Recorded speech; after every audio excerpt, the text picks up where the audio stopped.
سلامونه او نیکې هیلې لکه څنګه چې تاسو ته پته ده په مخ باندې مې مسکا خوره ده خوشحاله یم او الله پاک دې وکړي چې دا خوشحالي زموږ د دایم دپاره شي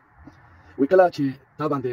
غم راځي یا نبي کریم صلی الله علیه وسلم باندې چې کله داسې حالات راشي دا زړه به یې خفه و نو دغه کې همدا دوا به یې ویله چې فسبح بحمد ربک واستغفره نو دا سپارښتنه ده که هر سړی باندې داسې خفګان راغلی یا سړګي غوندې اوسي یا مثلا پریشان نو دغه د قرآن کریم او د نبي کریم صلی الله علیه وسلم څخه هغه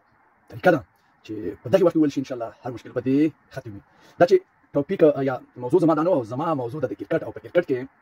خوشخبریانې درکول نو چې تاسې هم خوشحاله شئ او حق لرئ ځکه چې افغانان بې حده ډېر زیات دردېدلي دي لازم خپلې خبرې لا چې ډېرې مهمې دي لکه څنګه چې تاسو ته معلومه ده د کرکټ په برخه کې د هندوستان او پاکستان ګروپ حتمي به پاکستان او هندوستان په هغې بي ګروپ کې ووځي د دې لپاره چې هغه دوه لاندې عمان او قطر چې دی ضعیفه دي نسبت د نورو نه او د یو ګروپ نه به دوه وځي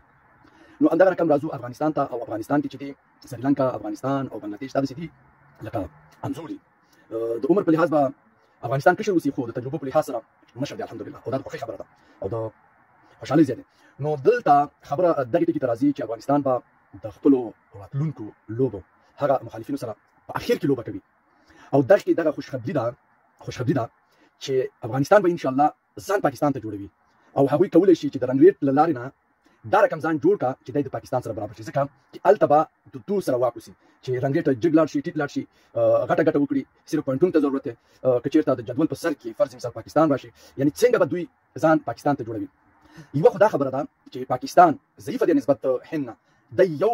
علت دی چې باید افغانستان د پاکستان سره ځان د لوبو دپاره برابر کړي چې د دوی سره لوبه راشي دویم خبره دا ده چې دوی زموږ نه هم ګټلې نو دا ښه خبره ده چې د دوی سره لوبه راشي او درېیمه خبره دا ده چې هند سره داسې یو لکه مقصد ښه مناسبات لرو دا دغه نشته دی نو په هغه حساب باندې لوبه بیا دومره مزه نه کوي نو زما خوشخبري به تاسو ته دا اوسي چې د افغانستان لوبې بیا په اخر کې دي نو په دغه حساب باندې کولی شي چې د خپل رنګ ریټ هغه لاس کې دي چې صرف پوینټونه واخلي او پاکستان ته ځان جوړ کړي او د هند سره لوبه راتلل یا لوبه کول تاسو ته خپله پته ده چې هند ډېر قوي دی نو پاکستان ان شاء الله لکه څنګه چې ویل شوي دي چې تېر سیریز کې د هغوی ګټه دا زموږ افغانان مقصد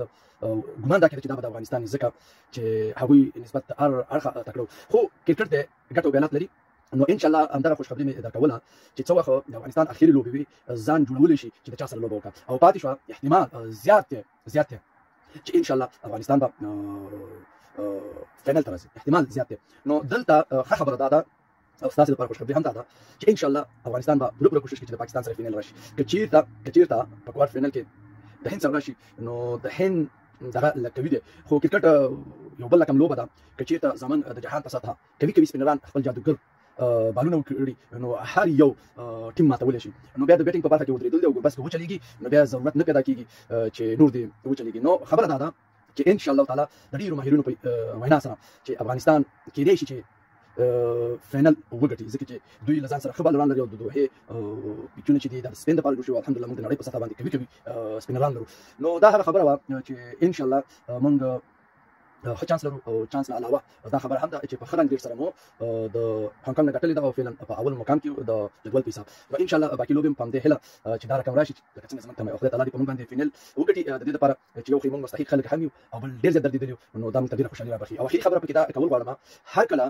چې لوبه وبایل شي مقصد راځي چې دغه اخلاق خپل کړو نور ورته د عمل جامه وراغوندو چې کنځلې ونه کړو بد رد ونه وایو او خپله نیوکه په ډېر یو ښه شکل سره وکړو الله پاک دې موږ ته د دغې عمل کولو توفیق راکړي نور وخت نه سم پر مسپارم خادم آباد او سرلوړ